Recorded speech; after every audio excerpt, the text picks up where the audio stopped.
Hi guys, welcome to my blog. ಯಾಕಪ್ಪ ಇಷ್ಟು ಬೇಜಾರಾಗಿದ್ದಾರೆ ಅಂತ ಥಿಂಕ್ ಮಾಡ್ತಿದ್ದೀರಾ ಎಲ್ಲರೂ. ಎಕ್ಸಾಮ್ ಟೈಮ್ ಟೇಬಲ್ ಬೇರೆ ಬಿಟ್ಟಿದ್ರು, ಅದ್ರ ಬಗ್ಗೆ ಸ್ವಲ್ಪ ಥಿಂಕ್ ಮಾಡಿಕೊಂಡು ಮನೇಲಿ ರಜೆ ಕೊಟ್ಟಿದ್ದಾರೆ ಅಂತ ಮಮ್ಮಿ ಕೆಲಸ ಹೇಳಿದರು. ಅದನ್ನು ಕಂಪ್ಲೀಟ್ ಮಾಡ್ತಿದ್ದೆ. ಅದ್ರ ಮಧ್ಯೆ ನನಗಂತೂ ಈ ಜೀವನವೇ ಬೇಸರವಾಗಿ ಹೋಗ್ಬಿಟ್ಟಿದೆ.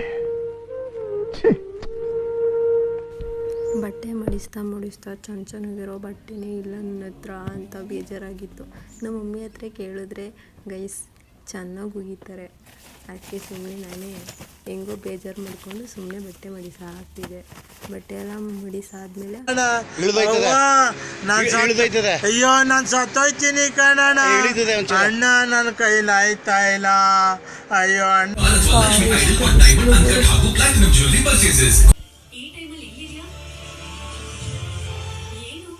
ಅಷ್ಟು ಟೆನ್ಷನ್ ಅಲ್ಲಿ ಇದೆಯಾ? ಏನಾಯ್ತು? ಏನೋ ಒಂದಾಯ್ತು ಅಷ್ಟೇ.